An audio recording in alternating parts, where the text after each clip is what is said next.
Hello everyone, ಎಲ್ಲರಿಗೂ ನಮಸ್ಕಾರ. ಎಲ್ಲರೂ ಹೇಗಿದ್ದೀರಾ? ಎಲ್ಲರೂ ಚೆನ್ನಾಗಿದ್ದೀರಾ ಅಂತ ಭಾವಿಸ್ತಾ ಇವತ್ತಿನ ಈ ವಿಡಿಯೋನ ಸ್ಟಾರ್ಟ್ ಮಾಡ್ತಾ ಇದ್ದೀನಿ. ಇವತ್ತಿನ ಈ ವಿಡಿಯೋ ಏನಾದರೂ ನಿಮಗೆ ಒಂದು ಸ್ವಲ್ಪನಾದರೂ ಇಷ್ಟ ಆಗಿದ್ರೆ ಪ್ಲೀಸ್ ಒಂದು ಲೈಕ್ ಮಾಡ್ತೀರಾ? ಈಗ ಸಂಡೇ ಮಧ್ಯಾಹ್ನ ಊಟಕ್ಕೆ ಅಂತಂದ್ಬಿಟ್ಟು ಬಸ್ಸಾರು ಮಾಡ್ತಾ ಇದ್ದೀನಿ. ಒಂದು 4 ಥರ ಸೊಪ್ಪುಗಳನ್ನು ಹಾಕ್ಬಿಟ್ಟು ಬಸ್ಸಾರು ಮಾಡ್ತಾ ಇದ್ದೀನಿ. ಸೊಪ್ಪು ನೋಡ್ತಾ ಇರ್ಬೋದು ಎಷ್ಟೊಂದಿದೆ ಅಂತಂದ್ಬಿಟ್ಟು. ನನ್ನ ಹಸ್ಬೆಂಡ್ ನೋಡ್ಬಿಟ್ಟು ಏನಕ್ಕೆ ಇಷ್ಟೊಂದು ಸೊಪ್ಪು ಹಾಕ್ತಾ ಇದೆಯಾ ಅಂತಂದ್ಬಿಟ್ಟು ಕೇಳಿದ್ರು.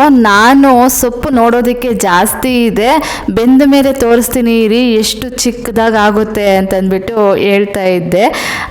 ನನಗಂತೂ ಬಸ್ಸಾರು ಮತ್ತು ತರಕಾರಿ ಸಾಂಬಾರುಗಳು, ಸೊಪ್ಪುಗಳು ತರಕಾರಿಗಳು ಅಂತಂದರೆ ತುಂಬ ಇಷ್ಟಪಟ್ಟು ತಿಂತಾ ಇರ್ತೀನಿ. ಹಾಗಾಗಿನೇ ಸೊಪ್ಪು ಎಷ್ಟಿದ್ರೂ ನನಗೆ ಖುಷಿನೇ ಬಸ್ಸಾರು ಮಾಡೋದಕ್ಕೆ. ಮಧ್ಯಾಹ್ನ ಅಷ್ಟೇ ನಾನು ವೀಡಿಯೋಸ್ ಮಾಡ್ಕೊಂಡಿದ್ದು ಬಸ್ಸಾರು ಮಾಡಿದೆ ಅಂತಂದ್ಬಿಟ್ಟು. ಯಾಕೋ ವೀಡಿಯೋಸ್ ಮಾಡ್ಕೊಳ್ಳೋದಕ್ಕೆ ಒಂದು ಸ್ವಲ್ಪ ಇಂಟ್ರೆಸ್ಟ್ ಇರಲಿಲ್ಲ. ಹಾಗಾಗಿ ಸಂಡೇ, ಮಂಡೇ, ಟ್ಯೂಸ್ಡೇ ಅಂತಂದ್ಬಿಟ್ಟು ಒಂದು 3 ದಿನ ವೀಡಿಯೋಸನ್ನು ಮಾಡಿಕೊಂಡು ವಿಡಿಯೋ ಡ್ಯೂರೇಷನ್ನು ಅಷ್ಟೇ ಒಂದು ಸ್ವಲ್ಪ ಕಡಿಮೆನೇ ಮಾಡ್ಕೊಂಡಿದ್ದೀನಿ. ಒಂದು ಸ್ವಲ್ಪ ದಿನ ವಿಡಿಯೋ ಡ್ಯೂರೇಷನ್ನು ಒಂದು ಸ್ವಲ್ಪ ಕಡಿಮೆ ಮಾಡಿ ಹಾಕ್ತಾ ಇರ್ತೀನಿ. ಆಮೇಲೆ ಸ್ವಲ್ಪ ದಿನ ಆದಮೇಲೆ ಮಾಮೂಲಿಯಾಗಿ ಹಾಕ್ತೀನಿ. ಈಗ ಸಂಡೇ ಮಾರ್ನಿಂಗು ಫ್ರೆಶ್ ಅಪ್ ಆಗಿ ಇವಾಗ ಮನೆಯೆಲ್ಲ ಕಸ ಗುಡಿಸ್ತಾ ಇದ್ದೀನಿ. ನೋಡ್ತಾ ಇರ್ಬೋದು, ಫ್ಲೋರ್ ನೋಡೋದಕ್ಕೆ ಕಸ ಏನು ಇಲ್ವೇನೋ ಅನ್ನೋ ರೀತಿಯಾಗಿ ಕಾಣಿಸ್ತಾ ಇರುತ್ತೆ. ನಾನು ವಿಡಿಯೋದಲ್ಲಿ ನೋಡಿದಾಗ ನನಗೆ ಆ ರೀತಿಯಾಗಿ ಅನಿಸ್ತಾ ಇದೆ. ಕಸ ಎಲ್ಲ ಗುಡಿಸಿ ಲಾಸ್ಟ್ಗೆ ಮೇನ್ ಡೋರ್ ಹತ್ರ ಮೊರಕ್ಕೆ ಕಸನ ಗುಡಿಸ್ಕೊಳ್ತೀನಲ್ಲ, ಆವಾಗ ನೋಡಿದಾಗ ಎಷ್ಟೊಂದು ಧೂಳಿದೆ ಅಪ್ಪ ಅಂತ ಅನಿಸುತ್ತೆ. ಇವಾಗ ಇಲ್ಲಿ ನೋಡ್ತಾ ಇದ್ರೆ ಏನು ಧೂಳಿಲ್ಲ, ಎಷ್ಟು ನೀಟಾಗಿ ಕಾಣ್ತಾ ಇದೆ ಅಲ್ವಾ ಫ್ಲೋರು ಅಂತಂದ್ಬಿಟ್ಟು ಅನಿಸುತ್ತೆ.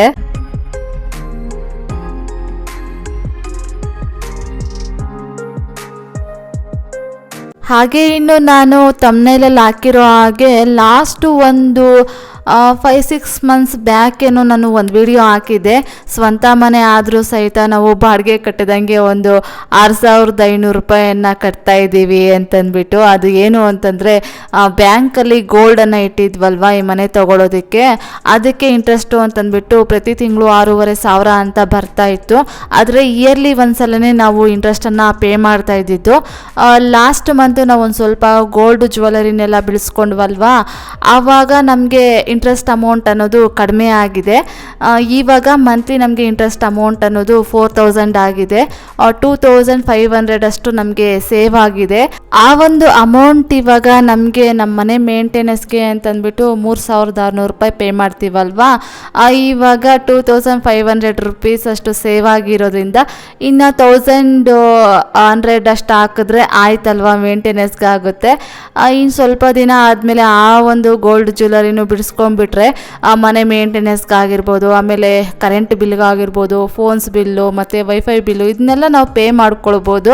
ಇವಾಗ ಈ ಸಾಲಗಳಿಂದ ಒಂದು ಸ್ವಲ್ಪ ರಿಲೀಫ್ ಆಗ್ತಾ ಇರೋದ್ರಿಂದ ಏನೋ ಒಂಥರ ಮನಸ್ಸಿಗೆ ನೆಮ್ಮದಿ ಅಂತ ಅನಿಸ್ತಾ ಇದೆ. ಸರಿ ಬಿಡಪ್ಪ, ಎಲ್ಲ ಕ್ಲಿಯರ್ ಆಗ್ತಾ ಇದೆ ಅಂತಂದ್ಬಿಟ್ಟು. ಯಾಕೆ ಹೇಳ್ತಾ ಇದ್ದೀನಿ ಅಂತಂದರೆ, ಈ ಸಾಲಗಳನ್ನೆಲ್ಲ ಹಿಂಗೆ ಇಟ್ಕೊಂಡು ನಾವೇನಾದರೂ ಆ ಐಟಮ್ಸ್ ಬೇಕು ಪ್ರತಿದಿನ ಒಂದೇ ಥರನೇ ಇರುತ್ತೆ, ಬೋರಿಂಗ್ ಡೇಸು ಅಂತಂದ್ಬಿಟ್ಟು ಸಾಲಗಳಿರೋ ಟೈಮಲ್ಲಿ ಏನಾದರೂ ನಾವು ಆ ವಸ್ತು ಈ ವಸ್ತು ಅಂತ ಪರ್ಚೇಸ್ ಮಾಡಿಬಿಟ್ಟಿದ್ದೀವಿ ಅಂತಂದರೆ ಸಾಲ ತೀರಿಸೋ ಟೈಮು ನಮಗೆ ತುಂಬ ಲಾಂಗ್ ಟೈಮ್ ಆಗಿಬಿಡುತ್ತೆ. ಆವಾಗ ಇದ್ದಿದ್ದು ಕಷ್ಟಗಳಲ್ಲಿ ಸಿಗಾಕೊಂಡ್ಬಿಡ್ತೀವಿ. ಅದಕ್ಕೆ ನಮ್ಮ ಗಮನ ಏನಿದ್ರು ನಾವು ಮಾಡ್ಕೊಂಡಿರೋ ಸಾಲಗಳ ಕಡೆ ಗಮನ ಕೊಟ್ಟು ಫಸ್ಟ್ ಅದನ್ನು ತೀರಿಸ್ಬಿಡ್ಬೇಕು, ಅದರಿಂದ ಹೊರಗಡೆ ಬಂದುಬಿಡಬೇಕು. ಆಮೇಲೆ ಉಳಿದಿದ್ದು ಅಂತಂದ್ಬಿಟ್ಟು ನಾವು ದೃಢವಾಗಿ ಸಂಕಲ್ಪ ಮಾಡ್ಕೊಂಡಿದ್ದೀವಿ ಅಂತಂದರೆ ಆ ಸಾಲಗಳನ್ನ ಬೇಗ ತೀರಿಸ್ಕೊಳ್ತೀವಿ. ನೀವು ನೋಡಿರಬಹುದು, ನನಗೆ ಕಮೆಂಟ್ಸಲ್ಲೂ ಸಹ ಕೆಲವೊಂದು ವಸ್ತುಗಳನ್ನು ತಗೊಳ್ಳಿ ಮಂಜು ಅಂತಂದ್ಬಿಟ್ಟು ನೀವು ಸಜೆಸ್ಟ್ ಮಾಡಿದ್ದೀರಾ. ಆದರೂ ಸಹಿತ ನಾನು ತಗೊಳ್ಳೋದಿಲ್ಲ, ನಾನು ಸಾಲಗಳನ್ನೆಲ್ಲ ಕ್ಲಿಯರ್ ಮಾಡಿಬಿಡ್ಬೇಕು. ಸಣ್ಣ ಪುಟ್ಟ ವಸ್ತುಗಳಾದ್ರೂ ಅಷ್ಟೇ ನಾನು ಸ್ಟ್ರಿಕ್ಟಾಗೇ ಇದ್ದೆ. ನಾನು ತಗೊಂಡೆ ಅಂತಂದರೆ ನನ್ನ ಗಮನ ಎಲ್ಲೆಲ್ಲೋ ಹೋಗುತ್ತೆ.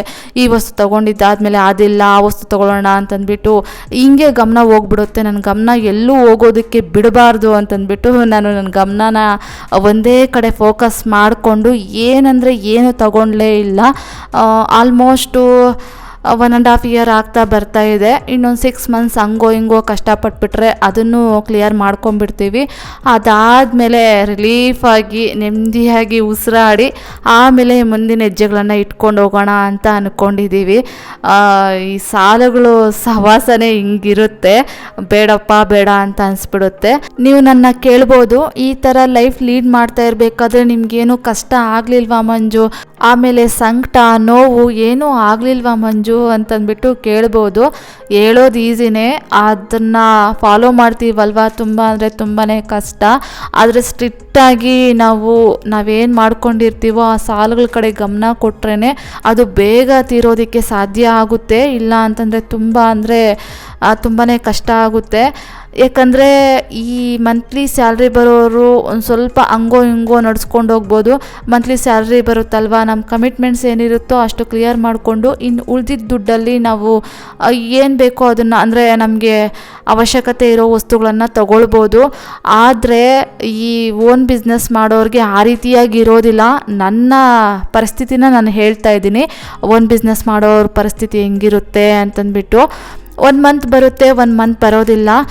ಬಂದ ಮಂತಲ್ಲಿ ನಮ್ಮ ಕಮಿಟ್ಮೆಂಟ್ಸ್ನೆಲ್ಲ ಕ್ಲಿಯರ್ ಮಾಡಿಕೊಂಡು, ನಮ್ಮ EMIs ಚಿಟ್ ಫಂಡ್ಸು ಇವೆಲ್ಲ ಇರುತ್ತಲ್ವ, ಇದನ್ನೆಲ್ಲ ಕ್ಲಿಯರ್ ಮಾಡಿಕೊಂಡು ಉಳಿದಿದ್ದ ಅಮೌಂಟಲ್ಲಿ ಏನೇನು ತಗೊಳ್ಳೋಣ ಅಂತ ಅಂದ್ಕೊಂಡ್ರೆ ಅದಕ್ಕೂ ಭಯ ಆಗ್ತಾ ಇರುತ್ತೆ, ನೆಕ್ಸ್ಟ್ ಮಂತ್ ಹೆಂಗೋ ಏನೋ ಅಂತಂದ್ಬಿಟ್ಟು. ಹಾಗಾಗಿ ಓನ್ ಬಿಸ್ನೆಸ್ ಮಾಡೋರು ಸಾಲಗಳನ್ನ ಇಟ್ಕೊಳ್ಬಾರ್ದು ಅಂತ ನಾವು ಅಂದ್ಕೊಂಡ್ಬಿಟ್ಟಿದ್ದೀವಿ. ನಮಗೆ ಅಮೌಂಟ್ ಯಾವಾಗ ಬರುತ್ತೋ ಆವಾಗಲೇ ನಾವು ಏನಾದರೂ ತಗೊಳ್ಬೇಕು. ಈ ಥರ EMIs ಅಂತಂದ್ಬಿಟ್ಟು ಮಂತ್ಲಿ ವೈಸ್ ನಾವು ಕಮಿಟ್ಮೆಂಟ್ಸ್ ಇಟ್ಕೊಂಡಿದ್ದೀವಿ ಅಂತಂದರೆ ತುಂಬಾ ಕಷ್ಟ ಆಗುತ್ತೆ ಅಂತಂದ್ಬಿಟ್ಟು ಈ ಒಂದು ಎಕ್ಸ್ಪೀರಿಯೆನ್ಸಿಂದ ನಾವು ಕಲಿತ ಪಾಠ ಅಂತ ನಾನು ಹೇಳೋದಕ್ಕೆ ಇಷ್ಟಪಡ್ತೀನಿ. ಆಮೇಲೆ ಎಲ್ಲೋ ಒಂದು ಕಡೆ ಆ ಭಗವಂತನ ಮೇಲೆ ಕೃತಜ್ಞತೆ ಅನ್ನೋದು ಆಗ್ತಾ ಇರುತ್ತೆ.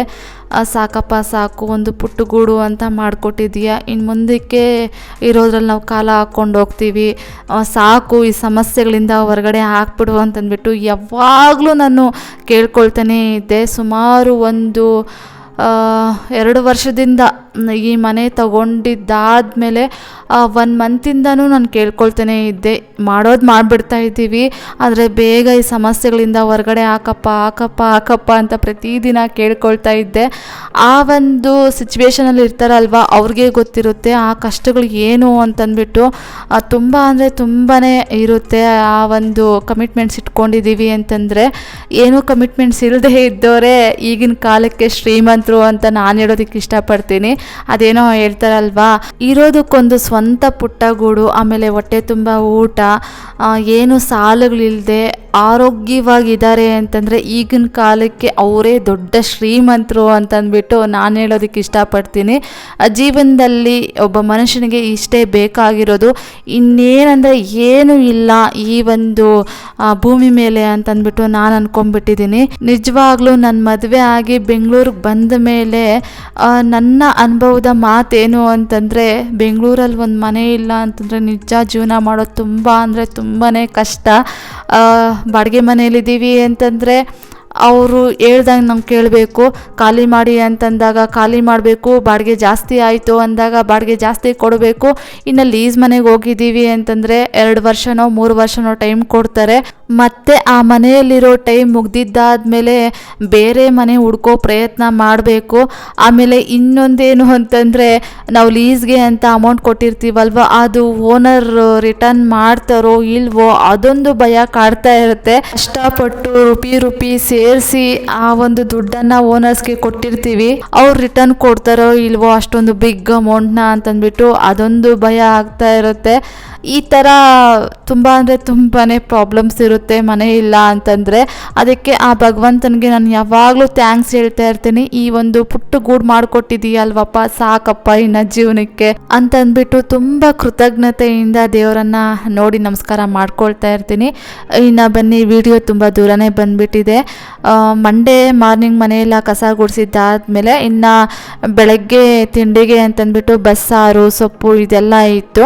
ಹಾಗಾಗಿ ಬಿಸಿ ರೈಸ್ ಮಾಡಿ ಬೆಳಗ್ಗೆ ಟಿಫನ್ ಅಂತ ಮಾಡಿಕೊಂಡು ಆಮೇಲೆ ಟೀ ಮಾಡಿ ಕುಡಿದು ಪಾತ್ರೆಗಳೆಲ್ಲ ವಾಶ್ ಮಾಡಿ ಕಿಚನ್ ಎಲ್ಲ ಕ್ಲೀನ್ ಮಾಡಿದೆ. ಅದಾದಮೇಲೆ ನಾನು ಮತ್ತೇನು ವೀಡಿಯೋಸ್ ಮಾಡ್ಕೊಳ್ಳೋದಕ್ಕೆ ಹೋಗಲಿಲ್ಲ, ಸುಮ್ಮನೆ ರೆಸ್ಟ್ ಮಾಡಿಬಿಟ್ಟೆ. ಆಮೇಲೆ ಸಂಜೆ ಪಾರ್ಕ್ಗೆ ಹೋಗಿ ಆ ಪಾರ್ಕಿಂದ ಬರ್ತಾ ಇನ್ನು ಮಸಾಲೆ ಪುರಿ ಒಂದು ತಗೊಂಡು ತಿನ್ನೋಣ ಅಂತಂದ್ಬಿಟ್ಟು ಮಸಾಲೆ ಪುರಿ ತಗೊಂಡು ತಿಂದ್ವಿ. ಅದೊಂದು ಹೊರಗಡೆ ಜಾಸ್ತಿ ತಿಂತಾ ಇರ್ತೀವಿ ಅಷ್ಟೇ, ಇನ್ನೇನು ತಿನ್ನೋದಕ್ಕೆ ಹೋಗೋದಿಲ್ಲ.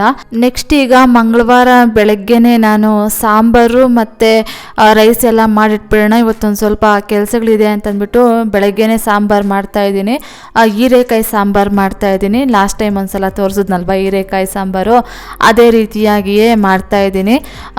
ಬರೀ ಹೀರೆಕಾಯಿ ಹಾಕ್ಬಿಟ್ಟು ಹುಳಿ ಸಾಂಬಾರು ಮಾಡಿದ್ರೆ ತುಂಬ ಚೆನ್ನಾಗಿರುತ್ತೆ. ಆಮೇಲೆ ಬರೀ ಬೀನ್ಸ್ ಹಾಕ್ಬಿಟ್ಟು ಹುಳಿ ಸಾಂಬಾರು ಮಾಡಿದ್ರೂ ತುಂಬ ಚೆನ್ನಾಗಿರುತ್ತೆ. ನಾನು ಇತ್ತೀಚೆಗೆ ಈ ಒಂದು ಟೇಸ್ಟನ್ನು ಕಂಡುಕೊಂಡಿದ್ದು ತುಂಬಾ ಚೆನ್ನಾಗಿರುತ್ತೆ ಮತ್ತು ಟೇಸ್ಟಿಯಾಗಿರುತ್ತೆ. ಇದೊಂಥರ ಟೇಸ್ಟ್ ಅಂತ ಅನಿಸುತ್ತೆ. ಹಾಗಾಗಿ ಬರೀ ಹೀರೆಕಾಯಿ ಹಾಕ್ಬಿಟ್ಟು ಅವಾಗವಾಗ ಹುಳಿ ಸಾಂಬಾರನ್ನು ಮಾಡ್ತಾಯಿರ್ತೀನಿ. ಇನ್ನು ಬೀನ್ಸೂ ಅಷ್ಟೇ, ಬರೀ ಬೀನ್ಸನ್ನು ಹಾಕ್ಬಿಟ್ಟು ಅವಾಗವಾಗ ಹುಳಿ ಸಾಂಬಾರನ್ನು ಮಾಡ್ತಾಯಿರ್ತೀನಿ. ಇವಾಗ ಕುಕ್ಕರಲ್ಲಿ ಬೇಳೆ ಒಂದು 2 ವಿಸಿಲ್ ಒರೆಸ್ಕೊಂಡು ಬೇಳೆನೆಲ್ಲ ಬೇಯಿಸ್ಕೊಂಡು ಇವಾಗ ಕಟ್ ಮಾಡಿ ಇಟ್ಕೊಂಡಿರುವಂತಹ ಹೀರೆಕಾಯಿನೆಲ್ಲ ಹಾಕ್ತಾಯಿದ್ದೀನಿ. ಒಂದು ವಿಸಿಲ್ ಒರೆಸ್ಕೊಳ್ತೀನಿ ಈ ಹೀರೆಕಾಯಿ ಎಲ್ಲ ಬೇಯೋದಕ್ಕೋಸ್ಕರ. ಅದಾದಮೇಲೆ ಸಾಂಬಾರು ಪುಡಿಯನ್ನು ಹಾಕ್ಬಿಟ್ಟು ಒಂದು ಸ್ವಲ್ಪ ಹೊತ್ತು ಹಂಗೆ ಕುದಿಸ್ಕೊಳ್ತೀನಿ. ಆಮೇಲೆ ಒಗ್ಗರಣೆಯನ್ನು ಕೊಡ್ತೀನಿ. ಇವಾಗ ಇಲ್ಲಿ ನೋಡ್ತಾ ಇರ್ಬೋದು ಎಷ್ಟು ಚೆನ್ನಾಗಿ ಕಾಣ್ತಾ ಇದೆ ಸಾಂಬಾರು ಅಂತಂದ್ಬಿಟ್ಟು. ನನಗೆ ಹೀರೆಕಾಯಿ ನೋಡ್ತಾ ಇದ್ರೇ ಒಂಥರ ತಿನ್ನಬೇಕು ಅಂತ ಅನಿಸ್ತಾ ಇದೆ. ಅಷ್ಟು ಚೆನ್ನಾಗಿರುತ್ತೆ ಈ ಥರ ಸಾಂಬಾರು ಅಂತೂ. ನೆಕ್ಸ್ಟ್ ಇವಾಗ ಬೆಳಗ್ಗೆನೆ ಸಾಂಬಾರು ಮಾಡಿಟ್ಟೆ, ಇನ್ನೂ ರೈಸ್ ಮಾಡಿರಲಿಲ್ಲ. ಇವಾಗ ಇಲ್ಲಿ ಮನೆಯೆಲ್ಲ ಕಸ ಗುಡಿಸ್ದೆ. ಇಲ್ಲಿ ಮೇಲೆ ಹಾಲಲ್ಲಿ POP ಮಾಡಿಸಿದ್ದೀವಲ್ವ, ಇಲ್ಲೇನಾದರೂ ಧೂಳಿರುತ್ತೇನೋ ಅಂತಂದ್ಬಿಟ್ಟು ನೋಡ್ತಾ ಇದ್ದೀನಿ. ಒಂದು ಸ್ವಲ್ಪ ಕ್ಲೀನ್ ಮಾಡೋಣ ಅಂತ ಅಂದ್ಕೊಂಡು, ಅಂದರೆ ಡೀಪ್ ಕ್ಲೀನಿಂಗ್ ಅಂತಲ್ಲ, ಇಲ್ಲಿ ಧೂಳೇನಾದರೂ ಇತ್ತು ಅಂತಂದರೆ ಧೂಳೆಲ್ಲ ಒಂದು ಸ್ವಲ್ಪ ಉದುರಿಸ್ಕೊಳ್ಳೋಣ ಅಂತ ನೋಡಿದೆ. ಆದರೆ ಇಲ್ಲಿ ಧೂಳೇ ಇಲ್ಲ. ನಾನು ಅಂದ್ಕೊಂಡೆ ಇಲ್ಲಿ ನೀವು ನೋಡ್ತಾ ಇರ್ಬೋದು ಅಗಲ ಕಾಣಿಸ್ತಾ ಇದೆ ಅಲ್ವಾ POP, ಅದು ಫುಲ್ಲು ಬಿಟ್ಟಿದ್ದಾರೇನೋ ಅಂತಂದ್ಬಿಟ್ಟು ನಾನು ಅಂದ್ಕೊಂಡಿದ್ದೆ. ಆದರೆ ಬಿಟ್ಟಿರಲಿಲ್ಲ. ಲೈಟ್ಸ್ ಎಷ್ಟು ಹಾಕಬೇಕೋ ಅಷ್ಟು ಗ್ಯಾಪ್ ಇತ್ತು. ಆಮೇಲೆ ಇಲ್ಲಿ ಧೂಳು ಉದುರಿಸೋದು ಒಂದು ಬಟ್ಟೆ ಥರ ಇರುತ್ತಲ್ವ, ಇದರಲ್ಲಿ ಉದುರಿಸಿ ನೋಡಿದೆ, ಆ ಧೂಳು ಬರಲೇ ಇಲ್ಲ. ಇವಾಗ ಪರ್ಕೆ ತೊಗೊಂಡು ನೋಡ್ತಾ ಇದ್ದೀನಿ. ಪರ್ಕೆಯಲ್ಲಿ ಗೂಡಿಸಿದ್ರು ಧೂಳು ಬರಲೇ ಇಲ್ಲ. ಸರಿ ಆಯಿತು, ಧೂಳಿಲ್ಲ ಬಿಡು ಅಂತಂದ್ಬಿಟ್ಟು ಆಮೇಲೆ ಒಳಗಡೆ ಕೈ ಹಾಕಿ ಸಹ ನೋಡಿದೆ. ಆ ಜಾಗ ತುಂಬಾ ಕಡಿಮೆ ಇತ್ತು. ಒಂದು ಇಂಚಷ್ಟೇನೋ ಜಾಗ ಇತ್ತಷ್ಟೇ. ಅದಕ್ಕೆ ನನ್ನ ಹಸ್ಬೆಂಡ್ಗೆ ಹೇಳ್ತಾ ಇದ್ದೀನಿ ಧೂಳೇನೂ ಇಲ್ಲ ಅಂತಂದ್ಬಿಟ್ಟು. ನನ್ನ ಹಸ್ಬೆಂಡು ರೇಗಿಸ್ತಾ ಇದ್ದರು. ಕ್ಲೀನ್ ಮಾಡೇ ಇರಲಿಲ್ಲ ನಾನು, ಈ ಮನೆಗೆ ಬಂದಾಗಿಂದನೂ POPಯಲ್ಲಿ ಕ್ಲೀನ್ ಮಾಡಿರಲಿಲ್ಲ. ಇರುತ್ತೇನೋ ಧೂಳು, ಇವತ್ತೊಂದು ಸ್ವಲ್ಪ ತೆಗಿಯೋಣ ಅಂತ ಅಂದ್ಕೊಂಡಿದ್ದೆ. ಆದರೆ ಧೂಳೇನೂ ಇರಲಿಲ್ಲ. POP ಒಳಗಡೆ ಕೈ ಇಟ್ಟೆಲ್ಲ ನೋಡಿದೆ, ಧೂಳು ಇರ್ಬೋದೇನೋ ಅಂತಂದ್ಬಿಟ್ಟು ಇರಲಿಲ್ಲ. ನೆಕ್ಸ್ಟ್ ಈಗ ದಿವಾನ ಮೇಲೆ ಹಾಕಿರೋ ಬೆಡ್ಸ್ಪ್ರೆಡ್ನೆಲ್ಲ ಚೇಂಜ್ ಮಾಡಿದೆ. ಮಂಚದ ಮೇಲೆ ಹಾಕಿರೋ ಬೆಡ್ಸ್ಪ್ರೆಡ್ನೆಲ್ಲ ತೆಗೆದು ವಾಶ್ಗೆ ಹಾಕಬೇಕಾಗಿತ್ತು. ಇನ್ನಿವತ್ತು ನಾನಿಲ್ಲಿ ದಿವಾನ ಮೇಲೆ ಬೆಡ್ಸ್ಪ್ರೆಡನ್ನು ನಮ್ಮ ಅತ್ತೆಯವರು ಫ್ಲೋರ್ ಕಾರ್ಪೆಟ್ ಅಂತ ತೊಗೊಂಬಂದು ಕೊಟ್ಟಿದ್ರು. ಇದು ಫ್ಲೋರ್ಗೆ ಸ್ಟಿಕ್ ಆಗೋದಿಲ್ಲ, ಸುಮ್ಮನೆ ಹಂಗೆ ಎತ್ತಿಟ್ಕೊಂಡಿದ್ದೀನಿ. ಆಮೇಲೆ ಸೋಫಾಗಳೆಲ್ಲ ತೊಗೊಂಬಂದ ಮೇಲೆ ಫ್ಲೋರ್ಗೆ ಸ್ಟಿಕ್ ಆಗೋ ಕಾರ್ಪೆಟ್ನ ತೊಗೊಂಡ್ರೆ ಆಯಿತು. ಅಲ್ಲಿವರೆಗೂ ಸುಮ್ಮನೆ ಇದೆ ಅಲ್ವಾ. ನನಗೇನು ಅಂತಂದರೆ ಯಾವುದಾದ್ರೂ ವಸ್ತುಗಳನ್ನು ತೊಗೊಂಡಿದ್ದೀನಿ ಅಂತಂದರೆ ನಾನು ಯೂಸ್ ಮಾಡ್ತಾ ಇರಬೇಕು. ನನಗೆ ಎತ್ತಿಟ್ಟಿದ್ದೀನಿ ಅಂತಂದರೆ ನಂಗೆ ಅಷ್ಟಾಗಿ ಇಷ್ಟ ಆಗೋದಿಲ್ಲ. ಅದಕ್ಕೆ ನಮ್ಮಮ್ಮಗೆ ಹೇಳ್ತಾ ಇರ್ತೀನಿ ಅವಾಗವಾಗ. ಯಾಕಂದರೆ ನಮ್ಮಮ್ಮ ಅವರು ವಿಪರೀತ ಅಡುಗೆ ಮನೆಯಲ್ಲಿ ಪಾತ್ರೆ ಸಾಮಾನುಗಳನ್ನು ಇಟ್ಕೊಂಡಿದ್ದಾರೆ. ಹಬ್ಬಗಳ ಟೈಮಲ್ಲಿ ಕ್ಲೀನ್ ಮಾಡಬೇಕಾದ್ರೆ ಹೇಳ್ತಾ ಇರ್ತಾರೆ ನಮ್ಮಮ್ಮ, ಅಯ್ಯೋ ಪಾತ್ರೆ ಸಾಮಾನುಗಳೆಲ್ಲ ತೆಗೆದು ಕ್ಲೀನ್ ಮಾಡಬೇಕಮ್ಮ, ಎಷ್ಟೊಂದಿದೆ ಅಂತಂದ್ಬಿಟ್ಟು ಹೇಳ್ತಾ ಇರ್ತಾರೆ. ಅದಕ್ಕೆ ನಾನು ಅವಾಗ ಹೇಳ್ತಾ ಇರ್ತೀನಿ, ಅದಕ್ಕೆ ನಂತರ ಇರಬೇಕು ಅಂತ ಹೇಳೋದಮ್ಮ, ಕಲ್ತ್ಕೊಳ್ಳಿ ಬುದ್ಧಿ ಅಂತ ಹೇಳ್ತಾ ಇರ್ತೀನಿ. ಯಾಕಂದರೆ ಅವಾಗ ರೇಗಿಸ್ತಾ ಇರ್ತೀನಿ ನಮ್ಮಮ್ಮ ಅವ್ರನ್ನ. ನೀನು ಇಟ್ಟಿರೋ ಪಾತ್ರೆಗಳು ದೊಡ್ಡ ದೊಡ್ಡ ಪಾತ್ರೆಗಳಿದೆ ಅಲ್ವಮ್ಮ, 1-2 ಪಾತ್ರೆಗಳು ಎತ್ಕೊಂಬಂದ್ಬಿಟ್ಟಿದ್ದೀಯ ಅಂತಂದರೆ ನಮ್ಮ ಮನೆಯಲ್ಲಿರೋ ಪಾತ್ರೆ ಸಾಮಾನುಗಳೆಲ್ಲ ತುಂಬಿಸ್ಕೊಂಡು ಹೋಗ್ಬಿಡ್ಬೋದು, ಅಷ್ಟೇ ಇರೋದು ನಮ್ಮ ಮನೆಯಲ್ಲಿ ಪಾತ್ರೆ ಸಾಮಾನುಗಳು ಅಂತಂದ್ಬಿಟ್ಟು ಹೇಳ್ತಾ ಇರ್ತೀನಿ. ನಾನು ತುಂಬ ಕಡಿಮೆನೇ ಇಟ್ಕೊಳ್ತೀನಿ. ಅದು ಯಾವುದೇ ವಸ್ತು ಆಗಿರ್ಬೋದು, ಇದು ನನಗೆ ಯೂಸ್ ಆಗುತ್ತೆ ಅಂತಂದರೆ ಮಾತ್ರ ನಾನು ತಗೊಳ್ಳೋದು. ಇಲ್ಲ ಅಂತಂದರೆ ಇರಲಿ ನಮ್ಮ ಮನೆಯಲ್ಲೂ ಈ ವಸ್ತು ಅಂತಂದ್ಬಿಟ್ಟು ನಾನು ತೆಗೆದು ಇಟ್ಕೊಳ್ಳೋದಕ್ಕೆಲ್ಲ ಹೋಗೋದಿಲ್ಲ. ಇವಾಗ ಇಲ್ಲಿ ನೋಡ್ತಾ ಇರ್ಬೋದು ದಿವಾನ ಮೇಲೆ ಈ ಒಂದು ಕಾರ್ಪೆಟನ್ನು ಹಾಕಿದ್ದೀನಿ. ಇದೊಂಥರ ಜಮ್ಖಾನ್ ಥರ ಇದೆ, ಅಷ್ಟೊಂದು ತಿಕ್ಕಾಗೂ ಇಲ್ಲ, ಸ್ವಲ್ಪ ತೆಳ್ಳಗನೇ ಇದೆ. ಅದಕ್ಕೆ ಸುಮ್ಮನೆ ಏನಕ್ಕೆ ಇಟ್ಕೊಂಡಿರೋದು, ಟ್ರೈ ಮಾಡಿ ನೋಡೋಣ. ದಿವಾನ ಮೇಲೆ ಹಾಕಿ ಚೆನ್ನಾಗಿ ಚೆನ್ನಾಗಿತ್ತು ಅಂತಂದರೆ ಹಾಕಿದ್ರೆ ಆಯ್ತಲ್ವಾ ಅಂತಂದ್ಬಿಟ್ಟು ಹಾಕಿದ್ದೆ. ನನ್ನ ಹಸ್ಬೆಂಡ್ ನೋಡಿ ಕೇಳ್ತಾಯಿದ್ರು, ಏನಮ್ಮ ಏನೋ ಸರ್ಕಸ್ ಮಾಡಿದ್ದೀಯಾ ಅಂತ ಕೇಳ್ತಾಯಿದ್ರು. ನೋಡಿ ಚೆನ್ನಾಗಿದೆ ತಾನೇ, ನನಗಂತೂ ಇಷ್ಟ ಆಯಿತು, ಸರಿ ಬಿಡು ಇರಲಿ ಅಂತಂದ್ಬಿಟ್ಟು ಹಾಗೆ ಬಿಟ್ಟಿದ್ದೀನಿ. ಯಾವ ರೀತಿಯಾಗಿ ಕಾಣಿಸ್ತಾ ಇದೆ ಅಂತಂದ್ಬಿಟ್ಟು ನನಗೆ ಕಮೆಂಟ್ ಬಾಕ್ಸಲ್ಲಿ ಕಮೆಂಟ್ ಮಾಡಿ. ನನ್ನ ಹಸ್ಬೆಂಡ್ ಹಂಗೆ ಕೇಳಿದ್ರಲ್ವ, ಅದಕ್ಕೆ ನೋಡೋಣ ಅಂತ ಹಾಕಿದ್ದೀನಿ. ಸುಮ್ಮನೆ ಯಾಕೆ, ಸುಮಾರು ದಿನದಿಂದ ಹಂಗೆ ಇಟ್ಕೊಂಡಿದ್ದೀನಿ, 2 ಇದೆ ಅದಲ್ಲದೆ ಅಂತಂದ್ಬಿಟ್ಟು ಹೇಳಿದ್ದಕ್ಕೆ ಸರಿ ಆಯಿತು ಏನೋ ಮಾಡ್ಕೊಳಮ್ಮ ಅಂತಂದ್ಬಿಟ್ಟು ಹೇಳಿದ್ರು. ನೆಕ್ಸ್ಟ್ ಇವಾಗ ಹಂಗೆ ಬೆಡ್ಸ್ಪೆಟ್ನೆಲ್ಲ ಮಷೀನ್ಗೆ ಹಾಕಿದ್ದೆ. ಇವಾಗ ಮಷೀನಲ್ಲಿ ಬಟ್ಟೆಗಳೆಲ್ಲ ವಾಶ್ ಆಗಿತ್ತು. ಇವಾಗ ತೊಗೊಂಬಂದು ಟೆರೇಸ್ ಮೇಲೆ ಒಣಗಾಕ್ಬಿಡೋಣ ಅಂತಂದ್ಬಿಟ್ಟು ತೊಗೊಂಬಂದೆ. ಎಲ್ಲರೂ ಅಷ್ಟೊತ್ತಿಗೆ ಬಟ್ಟೆಗಳನ್ನೆಲ್ಲ ಒಣಗಾಕ್ಬಿಟ್ಟಿದ್ರು. ನಾನು ನೋಡ್ತಾ ಇದ್ದೀನಿ ಎಲ್ಲಿ ಹಾಕೋದು, ತಂತಿ ಎಲ್ಲಿ ಗ್ಯಾಪ್ ಇದೆ ಅಂತಂದ್ಬಿಟ್ಟು ನೋಡ್ತಾ ಇದ್ದೀನಿ. ನೋಡಿ ಇವಾಗ ಬಟ್ಟೆಗಳನ್ನೆಲ್ಲ ತಂತಿ ಮೇಲೆ ಒಣಗಾಕ್ತಾ ಇದ್ದೀನಿ.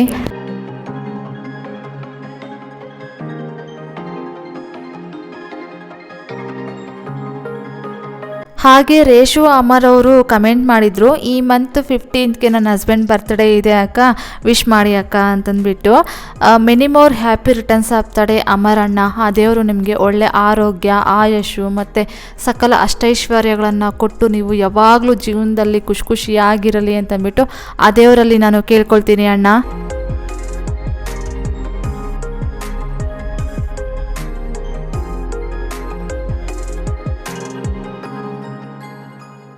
ಇವಾಗ ಟೆರೇಸ್ ಮೇಲೆ ಬೆಡ್ಸ್ಬೆಡ್ನೆಲ್ಲ ಒಣಗಾಕಿ ಆಮೇಲೆ ಬಂದು ಇವಾಗ ಡೋರ್ ಮ್ಯಾಟ್ಸ್ನೆಲ್ಲ ವಾಶ್ ಮಾಡಿ ಇಲ್ಲೇ ಬಾಲ್ಕನಿಗಳಲ್ಲಿ ಗ್ರಿಲ್ಸ್ ಮೇಲೆ ಒಣಗಾಕಿದ್ದೀನಿ.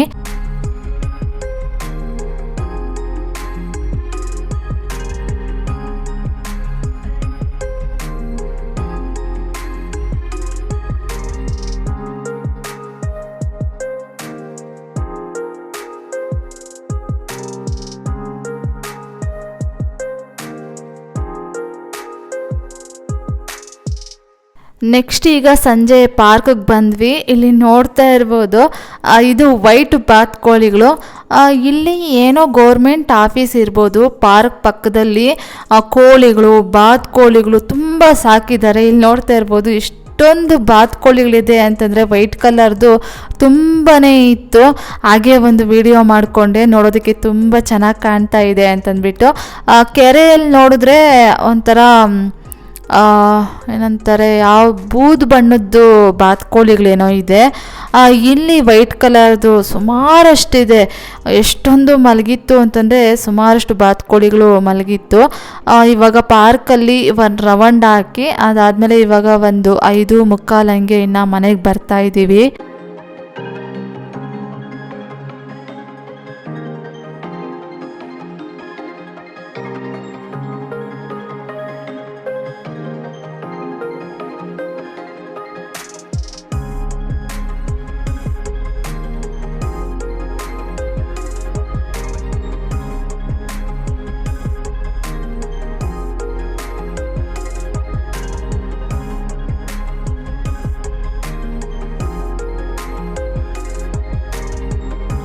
ಇನ್ನಿವಾಗ ಪಾರ್ಕಿಂದ ಬಂದಿದ್ದಾದಮೇಲೆ ಒಂದು 6:30 ಹಂಗೆ ನಾಳೆ ಟಿಫನ್ಗೆ ಅಂತಂದ್ಬಿಟ್ಟು ದೋಸೆಗೆಲ್ಲ ರುಬ್ಬಿ ಇವಾಗ ಚೆನ್ನಾಗಿ ಮಿಕ್ಸ್ ಮಾಡಿಡೋಣ ಅಂತಂದ್ಬಿಟ್ಟು ಇಡ್ತಾ ಇದ್ದೀನಿ.